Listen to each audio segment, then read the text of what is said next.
जो बच्चों के चेहरे पर मुस्कान आती है, जिन बच्चों को हम पढ़ाते हैं और उनके चेहरे पर जो मुस्कान आती है, वो मुस्कान ही मेरी ताकत बन जाती है, वही मुझे ऊर्जा देती है। हाँ, हम लोग गिरफ्तार हुए और गिरफ्तार होकर के लखनऊ सेंट्रल जेल में हम लोगों को भेजा गया। हमारा मानना है कि राजनीति किसी पद की मोहताज नहीं होती है, बल्कि राजनीति का तात्पर्य भी है समाज का सेवा करना। मैं कोई एक नाम नहीं ले सकता जी।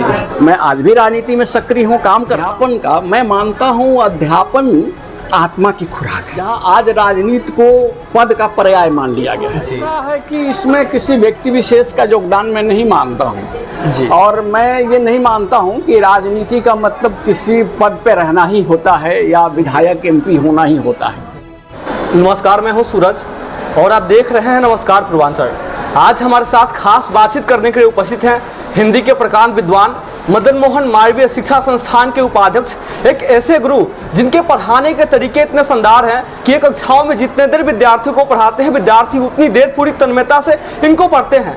एक ऐसे गुरु जिनके नेतृत्व और मार्गदर्शन में आज हजारों की संख्या में विद्यार्थी सफल होकर अनेक विभागों में अपना सेवा प्रदान कर रहे हैं। शिक्षा तो केवल एक भाग है, लेकिन एक इतने अच्छे वक्ता है कि जब ये सामाजिक या राजनीतिक मंचों पर अपने विचारों को रखते हैं तो वहाँ हर कोई इनके विचारों से प्रभावित हो जाता है। आज हमारे साथ उपस्थित है डॉक्टर पवन कुमार राय। सर, बहुत बहुत स्वागत है सर आपका। धन्यवाद सूरज जी, आपको और आपके दर्शकों को बहुत बहुत धन्यवाद। सर, मेरा पहला प्रश्न ही आपसे यह है कि आप छात्र जीवन में भारतीय जनता युवा मोर्चा के अध्यक्ष रहे, तो फिर आप राजनीति में न जाके शिक्षा क्षेत्र में कैसे आए? सूरज जी, मैं भारतीय जनता युवा मोर्चा का अध्यक्ष 2001 में बना था जी, और मैं 2003 तक रहा जी। छात्र जीवन मेरा उसके पहले ख़त्म हो चुका था जी। और मेरा अध्यापन कार्य भी 1999 में प्रारंभ हो चुका था जी। राजनीति और शिक्षा एक दूसरे के विरोधी नहीं है, बल्कि एक दूसरे के सहयोगी हैं। शिक्षा का उद्देश्य ही है मानव का सर्वांगीण विकास करना, और राजनीति का भी उद्देश्य है समाज और मानव का कल्याण करना। तो एक दूसरे के, मैं ऐसा समझता हूँ कि एक दूसरे के संपूरक हैं, एक दूसरे के सहयोगी हैं। और जो कोई भी व्यक्ति शिक्षित होगा उसके मन में राजनीति के प्रति जो जिज्ञासा है, क्योंकि आज का हमारा समाज राजनीति के द्वारा ही संचालित होता है, समाज की समस्त गतिविधियां राजनीति के द्वारा ही नियंत्रित होती है। हमारे जीवन के हर बिंदु का निर्धारण आज राजनीति के द्वारा होता है। ऐसे में शिक्षा से राजनीति में और राजनीति से शिक्षा में आना जाना ये एक स्वाभाविक प्रक्रिया है जी सर। और उसी रूप में मैं जब बचपन में, मैं आपको बताऊं, आपको शायद ये चीज़ न मालूम हो कि जब मैं छात्र राजनीति में था, जब मैं पढ़ता था, उसमें भी मैंने विभिन्न राजनीतिक आंदोलनों में भाग लिया। जब स्वर्गीय वीर बहादुर सिंह जी उत्तर प्रदेश के मुख्यमंत्री हुआ करते थे, और उस दौर में मैं अभी इंटरमीडिएट का विद्यार्थी था जी। तो उत्तर प्रदेश में अचानक सरकार ने हाई स्कूल और इंटरमीडिएट स्तर तक के बच्चों के फीस में वृद्धि कर दी, और इसके लिए लखनऊ विश्वविद्यालय के द्वारा आह्वान हुआ पूरे उत्तर प्रदेश में लखनऊ मार्च का। मैं उस लखनऊ मार्च में शामिल हुआ था, और उस समय समरपाल सिंह, मुझे याद है, जो अध्यक्ष थे लखनऊ विश्वविद्यालय के, उनके नेतृत्व में विधानसभा का घेराव हुआ था, और वहाँ हम लोग गिरफ्तार हुए, और गिरफ्तार होकर के लखनऊ सेंट्रल जेल में हम लोगों को भेजा गया। तो वो राजनीतिक आंदोलनों में, उसके पहले भी मेरी शुरुआत जो है वो वामपंथी छात्र संगठन से हुई थी, और वामपंथी रुझान का मैं व्यक्ति था, और तमाम छात्र आंदोलनों में मैंने हिस्सा लिया। भाटपा रानी में बहुत से छात्र आंदोलन हमने किए, जिसमें सफलता मिली। यहाँ पर एक संत ज्ञानेश्वर, जिसका नाम आप लोगों ने सुना होगा, संत का चोला ओढ़े एक बहुत बड़ा आपराधिक व्यक्ति था, और यह महाविद्यालय परिसर में आकर के उसने अपना कार्यक्रम लगाया था। उसका मैंने ज़बरदस्त विरोध किया, भाटपा रानी बंद का आह्वान किया, ट्रेन रोकी, और मेरे आंदोलन की ये सफलता रही, जिसके कारण संत ज्ञानेश्वर को भाटपा रानी से भागना पड़ा जी। जबकि वो गोपालगंज में उसने वहाँ के डीएम की हत्या करवा दी थी, देवरिया के संख्या अधिकारी की हत्या करवा दी थी, और बाद में वो जब यहाँ से सुल्तानपुर गया तो वहाँ उसने सुल्तानपुर के विधायक जी थे, एक इंद्रभद्र सिंह, उनकी भी हत्या करवाई। लेकिन हमने छात्र आंदोलन इस प्रकार किया जिसके कारण संत ज्ञानेश्वर को यहाँ से भागना पड़ा। उसके बाद महाविद्यालय में छात्र संघ के गठन के लिए मैंने व्यापक आंदोलन किया और मेरे आंदोलन के बाद सफलता मिली। उस समय कुलपति थी प्रोफेसर प्रतिमा स्थाना गोरखपुर विश्वविद्यालय की। जब मैं अनशन पर था, वो महाविद्यालय भाटपारानी में आई और उन्होंने जूस पिलाकर मेरा अनशन तोड़वाया और उसके बाद छात्र संघ की घोषणा हुई। तो ये सब जो बीज है राजनीति का, ये हमको अध्ययन काल में ही मिला और राजनीति और शिक्षा दोनों के साथ हम लोग नारा लगाते थे कि पढ़ो पढ़ाई लड़ने को और लड़ो लड़ाई पढ़ने को।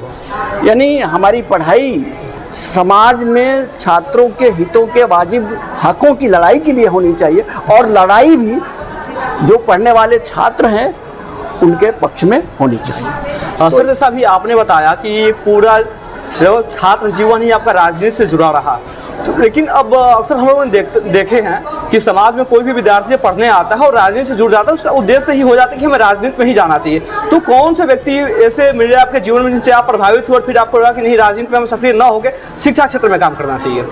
ऐसा है कि इसमें किसी व्यक्ति विशेष का योगदान मैं नहीं मानता हूँ जी। और मैं ये नहीं मानता हूँ कि राजनीति का मतलब किसी पद पे रहना ही होता है या विधायक MP होना ही होता है। वास्तव में आपका ये जो प्रश्न है उस भाव से उपजा है जहाँ आज राजनीति को पद का पर्याय मान लिया गया जी। हमारा मानना है कि राजनीति किसी पद की मोहताज नहीं होती है, बल्कि राजनीति का तात्पर्य भी है समाज का सेवा करना। और अध्यापन जहाँ तक प्रश्न है, अध्यापन का मैं मानता हूँ अध्यापन आत्मा की खुराक है।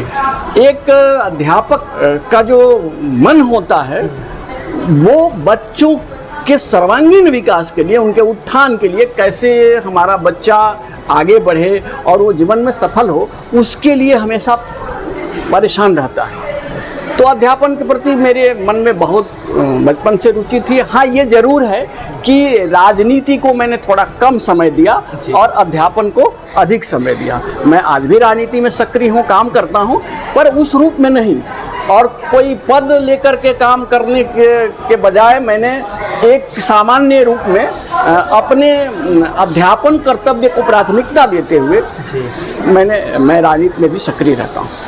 सर, अक्सर जब कोई भी शिक्षक क्लासरूम में विद्यार्थियों को पढ़ाते हैं तो ऐसा लगता है कि उस क्लासरूम में ऐसा कोई विद्यार्थी है जिससे शिक्षक अपने आप को बहुत करीब से जोड़ पाते हैं। और जैसे आपने बताया कि आप 1999 से अध्यापन कार्य कर रहे हैं, तो इस अध्यापन कार्य के दौरान कोई ऐसा विद्यार्थी मेरे आपके जीवन में जिससे आपको लगा कि हम बहुत प्रभावित हैं उस विद्यार्थी से? कोई एक नाम नहीं ले सकता जी। यहाँ तो सैकड़ों नाम है जिनसे हम प्रभावित हुए और या जो हमसे प्रभावित हुए। चूँकि एक लंबा समय रहा है मेरे अध्यापन का, तो मेरा एक स्वभाव रहा है कि मैं अपने बच्चों से जुड़ता हूँ जी।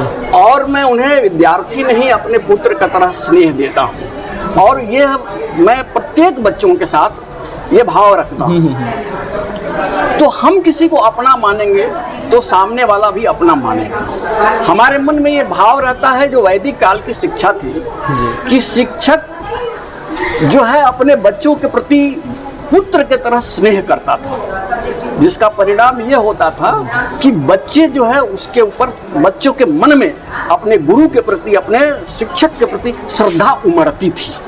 ऊपर से प्रेम बरसता था, स्नेह बरसता था और नीचे से श्रद्धा उमड़ती थी। तो मैं हमेशा अपने कक्षा में पढ़ने वाले सभी विद्यार्थियों को अपने परिवार की तरह, अपने पुत्र की तरह, और केवल क्लास की समस्याओं का ही नहीं, मैं उनकी व्यक्तिगत समस्याओं को भी, अगर किसी व्यक्तिगत कारण से भी हमारा विद्यार्थी परेशान है तो उसके मन को टटोल कर, उससे बात करके, उसकी काउंसलिंग करके उसकी समस्या का निदान करने का प्रयास करता हूँ। इस कारण बच्चे मुझसे जुड़े रहते हैं और मुझे भी ये अच्छा लगता है, क्योंकि मैंने पहले ही कहा कि ये मेरे लिए आत्मा की खुराक है। जैसे गोस्वामी तुलसीदास जी ने कहा कि स्वांतः सुखाय तुलसी रघुनाथ गाता, उसी प्रकार ये अध्यापन को मैं अपने अंतःकरण के सुख के लिए अच्छा मानता हूँ और यही मेरी प्रेरणा शक्ति है। सर, आप शिक्षा, साहित्य, राजनीति सभी चीज़ों में आप सक्रिय रहते हैं, तो आखिर आपके अंदर ऊर्जा आता कहाँ से है? देखिए, ऊर्जा के लिए कोई बाहरी स्रोत नहीं है। ऊर्जा कहाँ है? ऊर्जा हमारे अंदर है जी। कहा जाता है कि जब व्यक्ति को कर्म में आनंद आने लगता है, हमारा जो भी कर्तव्य है या जो भी काम हमारा है, उस काम को हम बोझ समझकर न करें, बल्कि उस काम को करने में हमें आनंद मिलने लगे, तो ऊर्जा स्वतः मिलने लगती है जी। वो कर्म का जो आनंद है वह ताकत दे देता है। और उसके कारण जो बच्चों के चेहरे पर मुस्कान आती है, जिन बच्चों को हम पढ़ाते हैं और उनके चेहरे पर जो मुस्कान आती है, वो मुस्कान ही मेरी ताकत बन जाती है, वही मुझे ऊर्जा देती है। हाँ सर, अक्सर शिक्षकों से जब हम लोग बात करते हैं तो शिक्षक हमें यही समझाते हैं कि तुम पढ़ाई लिखाई करो और जीवन में कुछ बड़े उद्देश्यों को हासिल करो, लेकिन शिक्षक मत बनो। आखिर ये इस प्रकार की धारणा क्यों बनी हुई है कि हम शिक्षक न बने? मैं इस धारणा का नहीं हूँ। मैं मानता हूँ कि अध्यापन आज भी बहुत ही पवित्र पेशा है, और ये पेशा नहीं है, एक शब्द का प्रयोग हुआ पेशा। वास्तव में अध्यापन एक सेवा कर्म है। तो मेरे तो बहुत सारे विद्यार्थी, मैं अगर गिनती करने लगूं तो सैकड़ा से ऊपर चला जाएगा, 100 से अधिक विद्यार्थी हैं जो विभिन्न क्षेत्रों में, विश्वविद्यालयों में हैं, महाविद्यालयों में हैं, इंटर कॉलेजों में हैं, डाइट में हैं, प्राथमिक विद्यालयों में हैं, माध्यमिक विद्यालयों में हैं, परिषदीय विद्यालयों में हैं। तो मैं ऐसा नहीं मानता कि आज अध्यापन बनने या अध्यापक बनने से कोई पीछे भाग रहा है। मेरा मानना है कि अध्यापक बहुत ही पवित्र कार्य है, अध्यापन कार्य करना, और इसके प्रति लोगों की काफ़ी रुचि बढ़ी है। और अब तो भारी संख्या में अध्यापकों की नियुक्तियां हो रही हैं, तो और इसमें रोजगार भी मिल रहा है लोगों को। तो अध्यापन एक बहुत ही पुनीत कार्य है। सर, जैसे कि आप एक हिंदी के विद्वान हैं, तो वर्तमान समय में आप हिंदी को किस रूप में देखते हैं? सूरज जी, वास्तव में हिंदी के साथ संवैधानिक अन्याय हुआ। हमारे संविधान में इसे राजभाषा का दर्जा तो दे दिया गया, लेकिन बात वो हो कि जैसे आपको खाने की तमाम पकवान और बढ़िया बढ़िया भोजन बना के थाली में परोस के आपके सामने रख दिया जाए, और आपकी इच्छा हो कि अब हम खाना खाएंगे, लेकिन थाली को हटा के किनारे रख दिया जाए, कहा अभी मत खाइए, 15 साल बाद खाइएगा। हिंदी के साथ वैसा ही हुआ।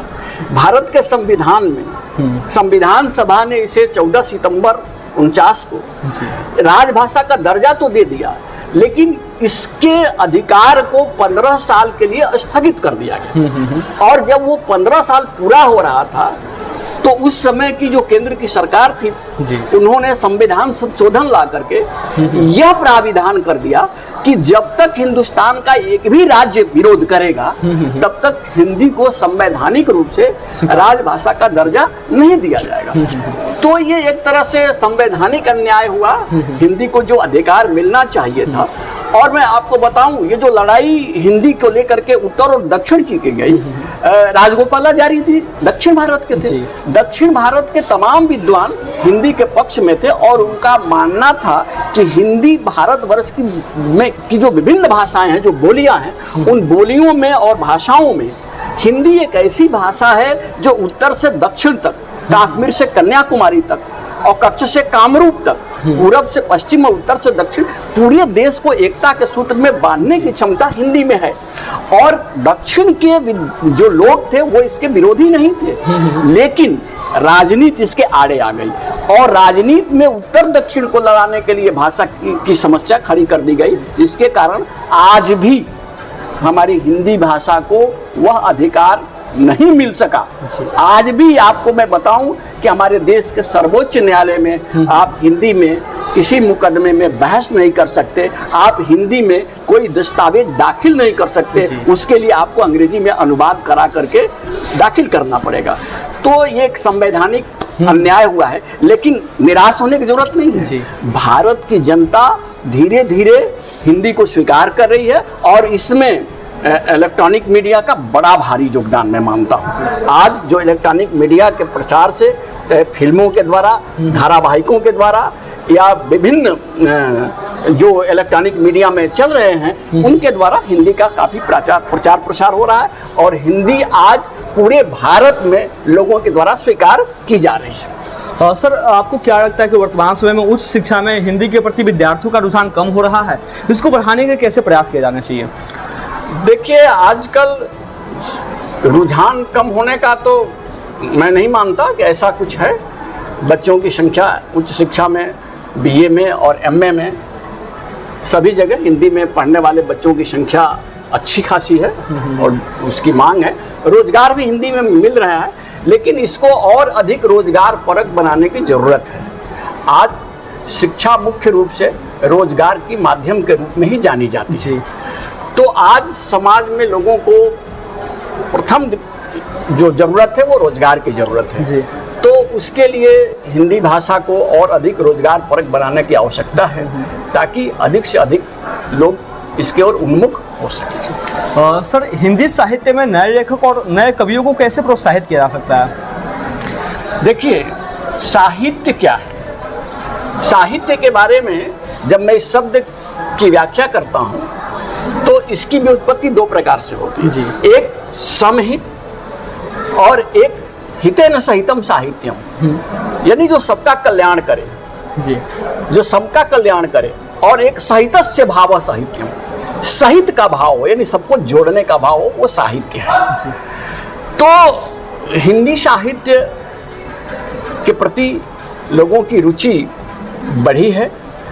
विभिन्न जो हिंदी भाषा में बहुत सारी कविताएं, उपन्यास, कहानियाँ जो लेखकों के द्वारा लिखी गई है उसको पढ़ करके लोगों की रुचि बढ़ती है। आपको पता है, जब देवकीनंदन खत्री ने चंद्रकांता उपन्यास लिखा था और उसके बाद चंद्रकांता संतति उन्होंने 8 खंडों में लिखी, तो इस उपन्यास में इतनी रोचकता थी कि इस उपन्यास को पढ़ने के लिए देश के लाखों लोगों ने, जो हिंदी नहीं जानते थे, उन्होंने हिंदी भाषा सीखा। तो आज जो नए लोग हैं वो हिंदी के क्षेत्र में अच्छा काम कर रहे हैं, विभिन्न मंचीय कविताओं के द्वारा और लेखन के द्वारा भी हिंदी में अच्छा काम हो रहा है। आवश्यकता इस बात की है कि जो नवलेखन चल रहा है हिंदी साहित्य में, जो नए नए कवि और लेखक उभर रहे हैं, उनको विभिन्न संस्थाओं के द्वारा प्रोत्साहित किया जाए, ताकि हिंदी साहित्य के विकास में वे अपना योगदान दे सके और साहित्य के प्रति लोगों की अभिरुचि बनी रहे। सर, वर्तमान समय में जिस प्रकार से युवाओं के नैतिकता का पतन हो रहा है, युवाओं के मूल्यों का पतन हो रहा है, इसका कारण आप क्या मानते हैं और इसको कैसे रोका जा सकता है? ये सच है कि हमारे देश में पाश्चात्य संस्कृति के प्रभाव से नैतिक रूप से युवाओं में पतन के शिकार कुछ युवा वर्ग हुआ है, लेकिन मैं इस प्रकरण में या इस मामले में भी निराशावादी नहीं हूँ। आज भी हमारे समाज में युवाओं का एक बड़ा वर्ग पाश्चात्य चाकचक्य के वात्या चक्र में उलझने से अपने को बचा रहा है। उससे राष्ट्र क्या है, राष्ट्र प्रेम क्या है और भारत की संस्कृति क्या है, इसके ओर उसका रुझान बढ़ा है। हाँ, ये जरूर है कि पाश्चात्य संस्कृति, जब कोई भी नई संस्कृति आती है तो वो समाज को आंदोलित करती है, आलोड़ित विलोड़ित करती है, और समाज का एक हिस्सा या एक वर्ग उससे प्रभावित हुए बिना नहीं रहता है। लेकिन आज लोगों की जागरूकता बढ़ी है और इस बात को लेकर के विभिन्न सामाजिक माध्यमों से, मीडिया के विभिन्न तंत्रों के द्वारा जो पाश्चात्य संस्कृति की विकृतियां हैं उसकी ओर लोगों का ध्यान आकर्षित किया जा रहा है, और लोगों को अपने जड़ों की ओर लौटने के लिए, कि कोई भी व्यक्ति अपने मूल से, अपने जड़ से कटकर ज़्यादा दिन तक जिंदा नहीं रह सकता है। तो लोगों को भारतीय संस्कृति की जो महनीयता है, जो भारत का प्राचीन गौरव है, जो भारत का प्राचीन ज्ञान है, उसके ओर लोगों का ध्यान आकर्षित हुआ है और इस पर काम हो रहा है। प्राचीन भारतीय ज्ञान परंपरा के क्षेत्र के से लोगों को अवगत कराने की प्रक्रिया चल रही है, और मैं समझता हूँ कि लोग जब अपने देश की उस महानता को समझेंगे तो पाश्चात्य या पश्चिम की जो चकाचौंध है, क्योंकि आज पश्चिम के बहुत सारे देश भारतीय संस्कृति से प्रभावित होकर भारतीय परिधान, भारतीय सभ्यता के तमाम उपादानों को अपने निजी जीवन में ग्रहण कर रहे हैं। सर, जैसा कि हम सभी लोग जानते हैं कि आप शिक्षा के साथ साथ सामाजिक कार्यों में भी सक्रिय रहते हैं, तो शिक्षा और साहित्य ने सामाजिक कार्यों के प्रति आपके दृष्टिकोण को कैसे प्रभावित किया? सूरज जी, आजकल सबसे आसान शब्द हो गया है समाज सेवी। हमारे समाज में हर आदमी खुद को समाज सेवी बना ले रहा है और समाज सेवा सहज नहीं है। जब तक हमारे मन के अंदर त्याग की भावना नहीं आएगी, हम समाज के लिए कुछ नहीं कर सकते। तो मैंने प्रारंभ में आपसे कहा कि साहित्य का उद्देश्य ही सबका भला करना है, सबका कल्याण करना है। तो साहित्य क्या करता है? साहित्य मानव की संवेदना को, मानव हृदय की जो संवेदना है उसको जागृत करता है, उसको बढ़ाता है, उसके लिए एक प्रेरक या उद्दीपक का काम करता है जी। तो ऐसी स्थिति में जो एक साहित्य सेवी होता है या साहित्य का जो प्रेमी होता है जी, उसके मन में दूसरों के दुख या दूसरों की पीड़ा के प्रति संवेदना का भाव अधिक होता है। तो साहित्य का काम ही है, साहित्य ही बताता है यह बात हमको कि परहित सरिस धर्म नहीं भाई, पर पीड़ा सम नहीं अधमाई। तो ये भाव जागृत करने का काम साहित्य करता है। तो निश्चित रूप से साहित्य हमें अपने मन की जो संवेदना है उसको विस्तृत करता है। तो मुझे कामायनी की दो पंक्तियां याद आ रही हैं कि औरों को हंसते देखो मनु, बहुत सुंदर पंक्तियां हैं जी। औरों को हंसते देखो मनु, हंसो और सुख पाओ, अपने सुख को विस्तृत कर लो, सबको सुखी बनाओ। ये साहित्य है जो कहता है कि केवल मैं सुखी न रहूं बल्कि सब सुखी हो, सबका भला हो। और ये भारतीय संस्कृति या प्राचीन भारतीय सभ्यता की प्रमुख विशेषता रही है। अयम निजः परो वेत्ति गणना लघु चेतसाम उदार चरिता नाम तो वसुधैव कुटुंबकम। और दूसरी जो बात है, जो भारत की संस्कृति की जो महनीयता रही है, जो विशेषता रही है कि केवल मेरा भला नहीं हो, सर्वे भवन्तु सुखिनः, सर्वे सन्तु निरामया, सर्वे भद्राणि पश्यन्तु, मां कश्चित् दुख भाग भवेत्। आप पूरी दुनिया की जो सभ्यताएं हैं, जो संस्कृतियां हैं, उसमें से एक कोई सभ्यता संस्कृति न बता सकते हैं जो ये कहे, जो यह कामना करें कि उनका भी भला हो जो हमारे वजूद को मिटाने की कोशिश करते हैं। यहाँ पशु पक्षी जीव जंतु सबके अंदर देवत्व की स्थापना की गई है। तो यह दृष्टिकोण संस्कृति और साहित्य से मिलता है जो सबका भला और सबका कल्याण करने के बारे में सोचता है। सर, एक प्रश्न और मैं पूछना चाहूँगा, क्योंकि आपका साहित्यिक और राजनीतिक पृष्ठभूमि रहा है, तो जिस प्रकार से वर्तमान समय में खेल और फिल्म जगत के लोग राजनीति पर सक्रिय भागीदारी सुनिश्चित कर रहे हैं, क्या साहित्यिक लोगों को राजनीति पर आना चाहिए? यह बड़ा विकट प्रश्न है। राजनीति में अगर साहित्य के लोग ना आएंगे तो कौन आएंगे? फिर साहित्य तो शुष्क नीरस और शुद्ध व्यवसायियों का खेल राजनीति रह जाएगा। राजनीति में साहित्य के लोग आएंगे तभी संवेदनशीलता उनके अंदर रहेगी। आज जो राजनीति में क्रेडिबिलिटी का संकट खड़ा हुआ, विश्वसनीयता का, ये आम तौर पर माना जा रहा है कि जो राजनीति में काम करने वाला नेता है वो जो कह रहा है वो सच नहीं बोल रहा है, वो झूठ बोल रहा है। वो जो वादे कर रहा है वो वादे बस चुनावी उद्देश्य के लिए कर रहा है, वो उसे पूरा नहीं करेगा। इसका कारण ये है कि ये जो विश्वसनीयता का संकट आया क्योंकि राजनीतिज्ञों ने जनता के साथ जो वादे किए वो पद पाने के बाद उसको भुला दिया। तो ऐसे में साहित्य को जानने और समझने वाले साहित्य के प्रेमी या साहित्यकार यदि राजनीति में आएंगे तो निश्चित रूप से उनके अंदर जो सामान्य जन है उनसे अधिक संवेदनशीलता का भाव है, तो वो सबका भला करने या सबका कल्याण करने की कोशिश करेंगे। इसलिए निश्चित रूप से साहित्यकारों को, साहित्य प्रेमियों को राजनीति में आना ही चाहिए। और सर, जब ये वीडियो सोशल मीडिया में प्रसारित होगा तो विद्यार्थी भी इस वीडियो को देखेंगे, तो मैं जानना चाहता हूँ कि अभी वर्तमान समय विद्यार्थी के सबसे महत्वपूर्ण क्या होता है?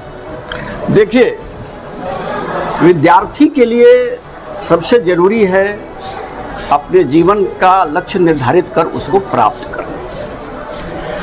उस समय जब हमारा देश गुलाम था, तो जब महात्मा गांधी जी गए बनारस यूनिवर्सिटी में जाने का प्रयास किया, तो पंडित मदन मोहन मालवीय जी ने उनको बीएसयू के अंदर सभा करने की अनुमति नहीं थी।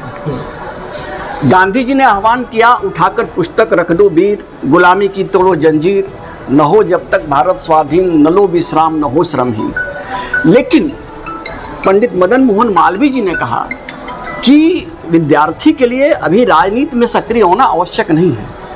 उन्होंने कहा कि पढ़ते वक्त सारी दुनिया को भूल जाओ, पुस्तक में लेखक की विचारधारा में डूब जाओ, यही तुम्हारी उपासना है, यही तुम्हारी पूजा है और यही तुम्हारी समाधि है। तो ये दो तरह का विचार रहा।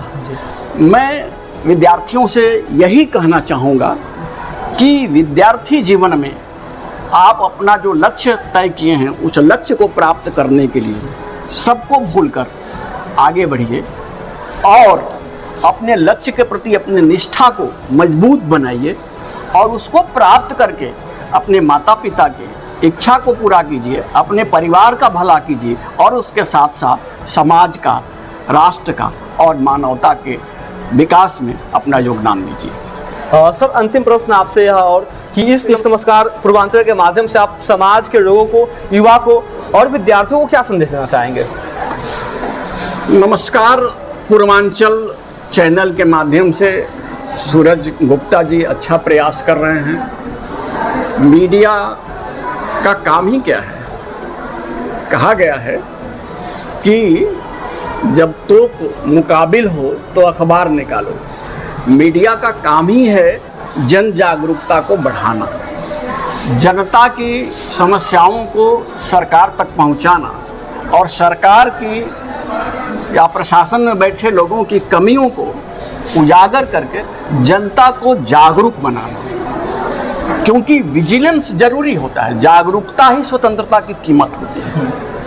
तो मीडिया के जो विभिन्न चैनल हैं, अगर वो अपनी सकारात्मक भूमिका का निर्वहन करते हैं तो उनका काम ही है जन समस्याओं को उजागर करना और सरकार या प्रशासन में बैठे लोगों की कमियों को जनता तक पहुंचाकर जनता को उसके हुकूक के लिए, उसके अधिकारों के लिए जागरूक करना। मैं समझता हूं नमस्कार पूर्वांचल चैनल अपनी इस महती भूमिका का ठीक प्रकार से निर्वहन करेगा। जहां कहीं भी जन समस्याओं की अनदेखी हो रही होगी उसे आप बेबाक होकर निर्भीकता से उजागर करेंगे और जनता को अपने अधिकारों के प्रति जागरूक करने का प्रयास करेंगे। बहुत बहुत धन्यवाद।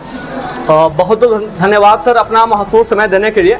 आज हमारे साथ खास बातचीत करने के लिए उपस्थित थे ओजस्वी वक्ता डॉक्टर पवन कुमार राय सर, जिनसे आज हम लोगों ने जानने का प्रयास किया कि एक शिक्षक के जीवन में महत्वपूर्ण क्या होता है, विद्यार्थी के जीवन में महत्वपूर्ण क्या होता है और विद्यार्थियों को अपने जीवन में आने वाली समस्याओं से किस प्रकार से सामना करना चाहिए, इन सभी चीज़ों के बारे में हमने जानने का प्रयास किया।